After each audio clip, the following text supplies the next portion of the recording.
Perkembangan serta pemanfaatan teknologi modern yang begitu pesat telah mendorong lahirnya sejumlah usaha baru di sektor pertanian maupun perkebunan.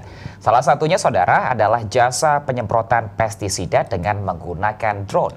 Dengan memanfaatkan pesawat tanpa awak atau biasa disebut drone ini, penyemprotan lahan pertanian maupun perkebunan bisa dilakukan secara lebih efektif sehingga akan sangat memudahkan dan membantu para petani.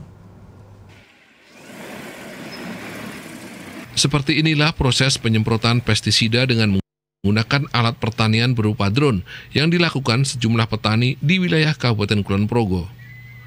Memanfaatkan perusahaan penyewa jasa penyemprotan drone, petani dapat menghemat waktu, biaya hingga tenaga kerja dibanding menyemprot secara manual.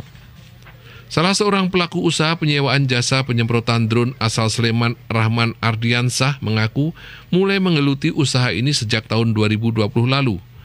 Bermodal 2 unit drone pertanian, ia rutin melayani penyemprotan ribuan hektar lahan pertanian maupun perkebunan di wilayah Pulau Jawa, Sumatera hingga Sulawesi. Dengan drone ini, penyemprotan lahan bisa dilakukan secara lebih efektif. Jika biasanya penyemprotan lahan seluas 85 hektar membutuhkan waktu 2 hari serta 10 tenaga kerja, maka dengan drone, penyemprotan bisa dilakukan cukup dengan 2 tenaga kerja saja selama beberapa jam. Mematok tarif jasa penyemprotan Rp250.000 per hektar, Rahman mengaku rutin menyemprot lahan seluas 300 hingga 400 hektar per hari, yakni dengan omset sekitar 80 hingga 100 juta rupiah per hari. Selain menerima jasa penyemprotan pestisida, Rahman juga kerap menerima pesanan penyemprotan insektisida hingga herbisida untuk membersihkan lahan.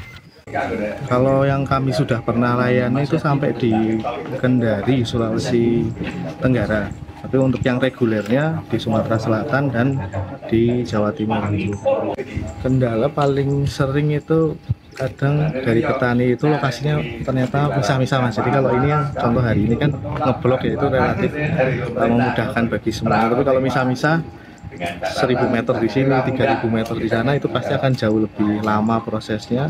Kemudian kalau dari sisi hambatan, biasanya lahan-lahan yang dekat dengan area perumahan atau area yang banyak pepohonan dan kabel itu membuat kami harus lebih waspada aja, karena itu kan kabel itu jarak 10-20 meter sudah nggak kelihatan. Nah, itu biasanya yang jadi tantangan. Dalam memulai usahanya, Rahman mengaku membutuhkan modal sedikitnya 200 hingga 300 juta rupiah untuk membeli 1 unit drone.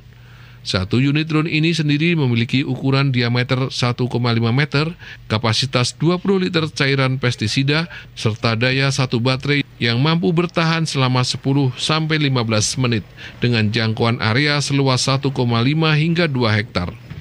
Selain melayani petani, ia juga kerap bekerja sama dengan Dinas Pertanian maupun perusahaan pestisida untuk menjalankan usaha jasa penyemprotan drone miliknya. Demikian Jatmiko Hadi melaporkan dari Kulon Progo.